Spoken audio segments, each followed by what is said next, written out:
Hello and welcome. This is the shop here at Fine Piano Tuning and Restoration. I am the owner, Jake Emsch, and behind the camera is my lovely wife, Christina. I just wanted to kind of do a quick video and kind of show you what we've got going on. So I figured I'd start with this piano. If you want to come over here. This one has gotten steamed, or it was in some type of environment with a lot of humidity. And if you want to kind of show a close-up all this rust on the strings. So this piano belongs to a dealer, and they're having me clean it up. I'll pull the strings off and put new strings on it,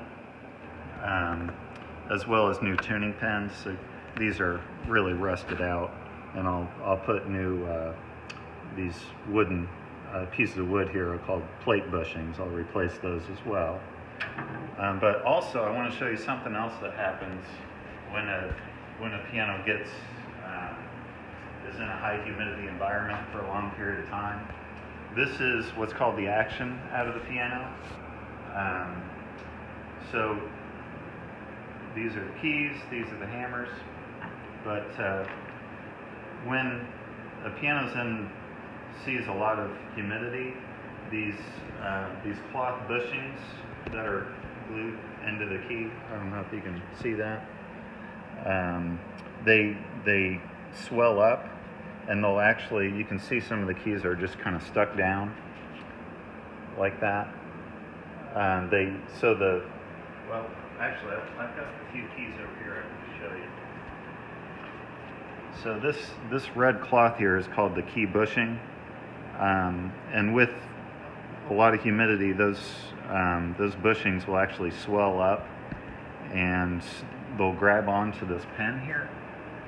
So you'll push the key down, and there'll be too much friction, and the key won't come back up. So on this piano over there, I'm actually going to take all these key bushings out and replace them. Sometimes I could, if there were just tight ones, I could work my way around it and kind of do what's called easing and loosen those up. But we've also got some over here that are just really wiggly. So these are too loose. So when we got some that are too loose, some that are too tight, I'll just go ahead and replace all of them, and it'll feel like a brand new piano. Also, the hammers are, if you want to get a close-up shot of these pretty deep grooves in there, we can save the hammers, but I'll go ahead and file them and reshape them so they're not flat on top anymore. The hammers have to be a good shape to sound good. So that's this piano. This one over here is also from a dealer. It's a Baldwin, nice piano. This one's got a couple small cracks in the soundboard. I'll take care of those. I got to pull the strings off and take care of the soundboard and put new strings on. When I'm done with it, it'll look like a brand new instrument and play like a brand new instrument. So let's see. This one over here belongs to a customer of mine. This one was her grandmother's piano. It's a 1935 Wurlitzer, and she wanted the whole job. So she learned to play piano on this instrument when she was a kid, and I told her, man, you can buy a brand new shiny black piano for as much as you're going to pay to restore this instrument for what all it needed. She said, that's okay, I'd rather have my grandma's instrument. And I see that a lot, where, sentimental value, they would much rather have their instrument rather than a brand new instrument. So this one's getting the whole job. I sanded the soundboard, took care of just some small hairline cracks, had to put a new decal on there, and it really looks nice. Yeah, I was pulling up the strings to tension yesterday, and this string just popped on me, and that happens occasionally. But I'll call the string company and ask them to send me another one. That happens, so it's not that big of a deal. This piano is unique. I've only seen one other like it, as in it doesn't have a pinblock. If you want to look under here, normally these tuning pins that hold onto the string, why don't you show it from the top first? These tuning pins right here, they hold onto the string, and these pins will be driven into a wooden block. Let's go back over this piano. So this is what the pin block looks like on a normal piano. 99.9% of pianos have this big wooden block here called the pin block. So this Wurlitzer over here is quite unique in that the pins don't go into the wooden block. They just go into the cast iron plate here is probably an inch thick. So, and the pins are real tight. So normally I would replace the tuning pins. I didn't want to risk taking these out and boogering up the holes that the pins are in. So I just saved the original tuning pins there.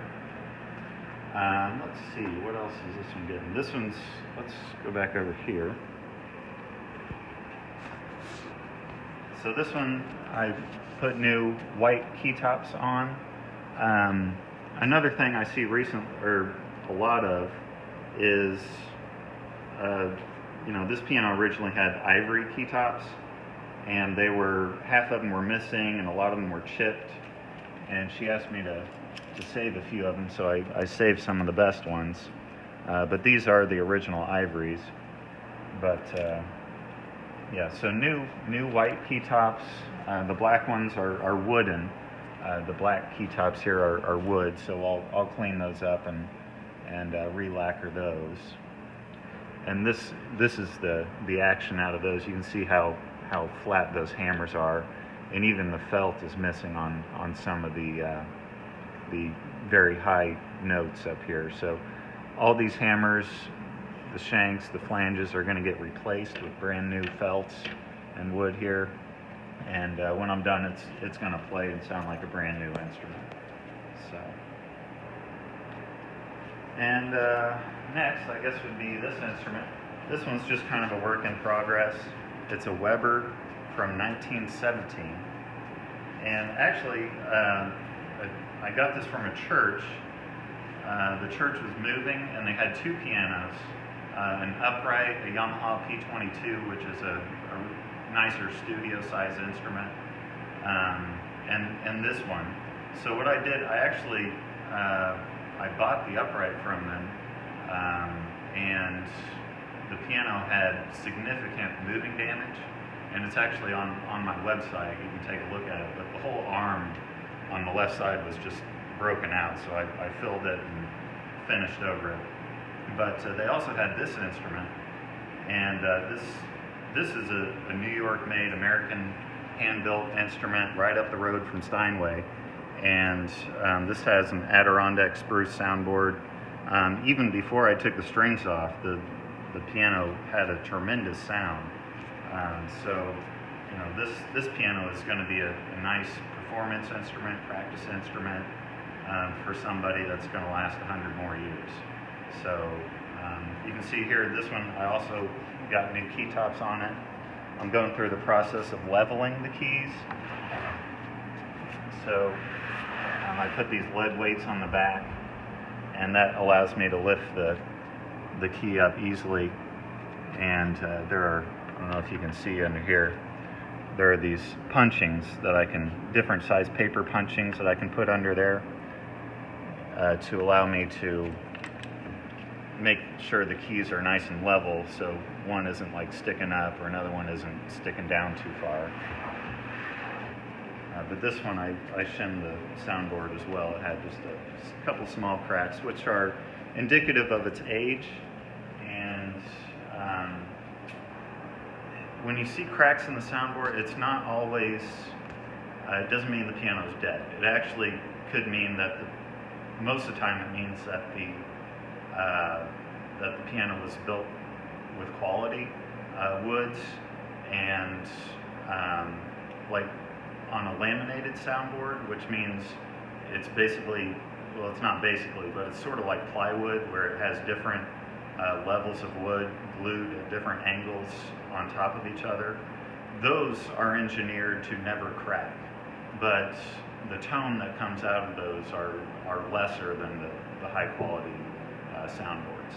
So, which the high quality ones tend to, they have a little bit more stress on them, and they crack because they're not engineered to withstand that. They're not laminated. So, let's see over here. This is a really nice Baldwin L. This one's got some sun fading. I can take care of that without refinishing it. That's not a problem.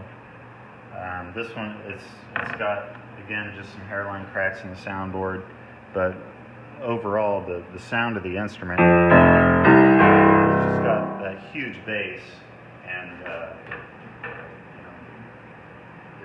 it's basically in perfect condition, other than the cabinet. So.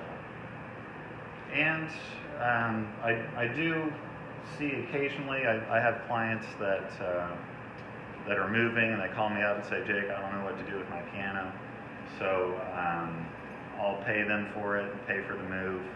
And I also see clients that, I'll go to their house and they'll say, I've got this piano that hasn't been tuned in 50 years, and